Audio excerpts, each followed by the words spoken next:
حضرت عمر رضی اللہ تعالیٰ عنہ روایت کرتے ہیں کہ زید بن سعانہ نامی ایک یہودی تھا جس کو حضور نے قرض دینا تھا۔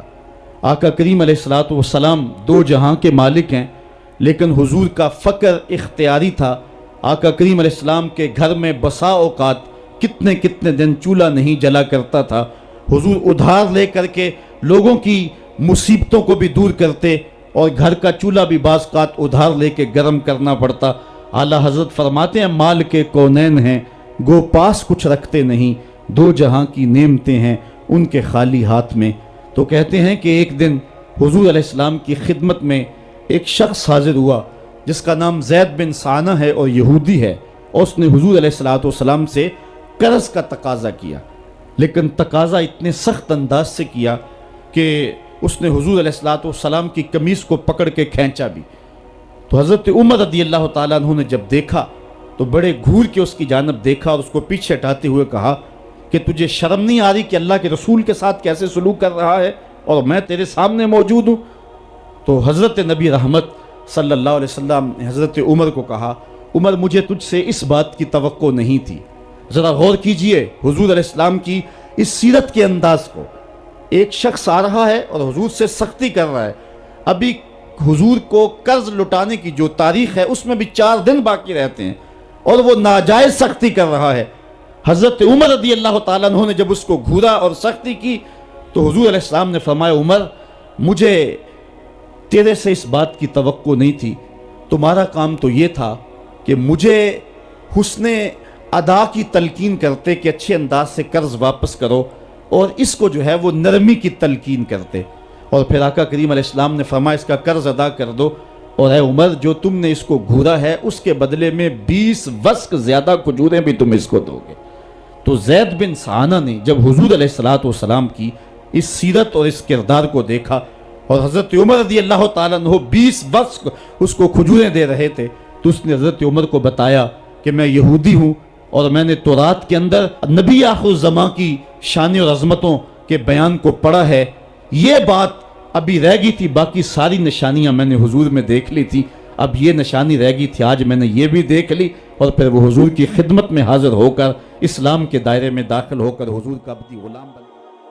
حضرت معاذ بن جبل رضی اللہ تعالیٰ عنہ فرماتے ہیں کہ ایک دن حضور گلی سے گزر رہے تھے اور میں ایک جانور کی کھال اتار رہا تھا، اور مجھے کھال اتارنے کا طریقہ نہیں تھا، مجبوراً مجھے کھال اتارنا پڑی۔ تو حضور گزرے تو مجھے دیکھا کہ معاذ بن جبل کو کھال اتارنا نہیں آ رہی، تو حضور رک گئے اور آقا کریم نے فرمایا، معاذ ٹھہرو ذرا میں تمہیں بتاتا ہوں کہ بکری کی کھال کیسے اتاری جاتی۔ اور آقا کریم آگے بڑھے اور حضور نے خود جو ہے وہ کھال اتاری، اور پھر مجھے فرمایا، معاذ ایسے کھال اتارا کرتے ہیں۔ آج ہم اپنے بڑے پن کو اور اپنی عظمت کو اس انداز سے لوگوں کے سامنے رکھنا چاہتے ہیں کہ ہم جو ہے وہ ٹشو کا ایک ٹکڑا بھی نہیں پکڑ سکتے، اور وہ بھی پکڑانے کے لیے ہمارے پاس ایک خادم موجود ہوتا ہے۔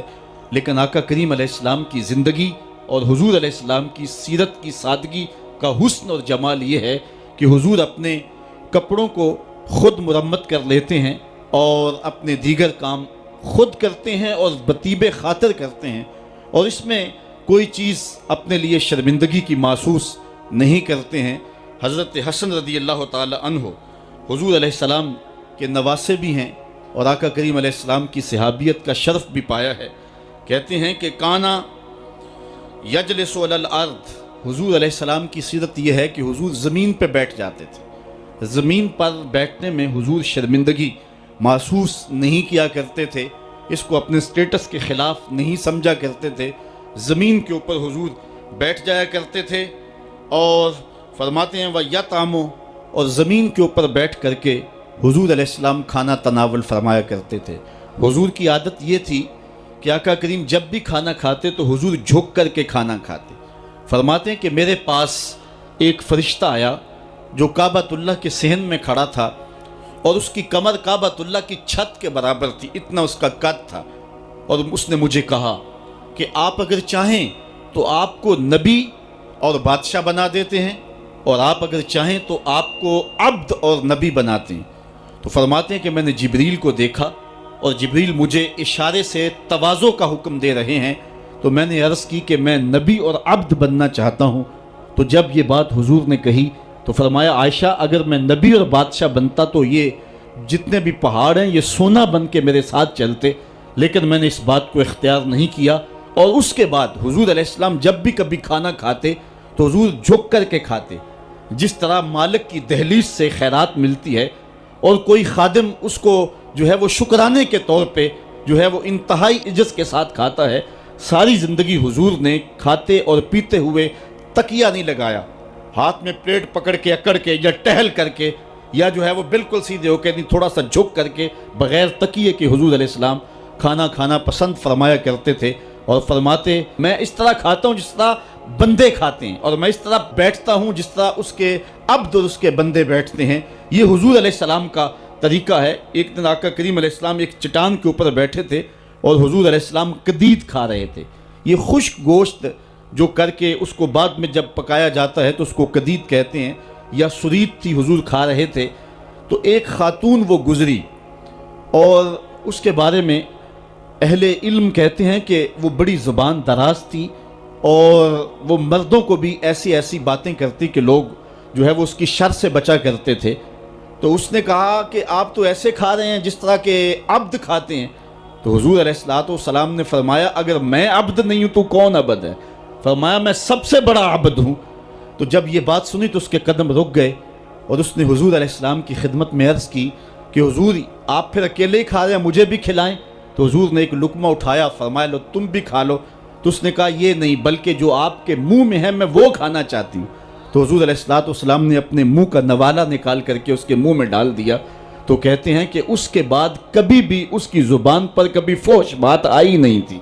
حضور کے جوٹے کی وہ برکت تھی اور اس کا وہ فیضان تھا کہ اس کے اندر ایسی روشنی ہو گئی۔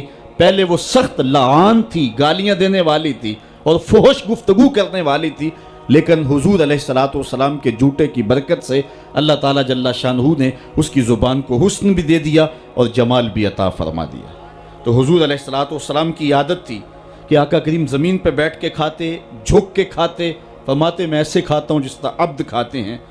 وَيَلْبَسُ الْغَلِيظ، اور آقا کریم علیہ السلام موٹے کپڑے پہنتے تھے، باریک ترین کپڑے پہننے سے حضور نے گریز کیا ہے۔ اور یہ وَيُطِيلُ الصَّلَاةَ، اور حضور کی نماز لمبی ہوا کرتی تھی۔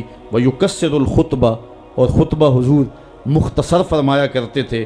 وَلَا يَعْنِفُ أَن يَمْشِيَ مَعَ الْأَرْمَلَةِ وَالْمِسْكِينِ فَيَقْضِي لَهُ الْحَاجَةَ، اور حضور علیہ السلام اس بات میں کوئی شرمندگی محسوس نہیں کیا کرتے تھے کسی مسکین، کسی لاچار، کسی بیوہ، کسی یتیم اور کسی مسکین کے ساتھ چلیں اور اس کے کام آئیں اور مصیبت میں اس کا دکھ بانٹ دیں اور اس کی حاجت کو حضور پورا فرما دیں۔ یہ حضور علیہ السلام کی سیرت کے وہ روشن پہلو ہیں کہ آقا کریم علیہ السلام کی سیرت زمانے کے سامنے ایسا نور بانٹتی ہے، ایسے اجالے پھیلاتی ہے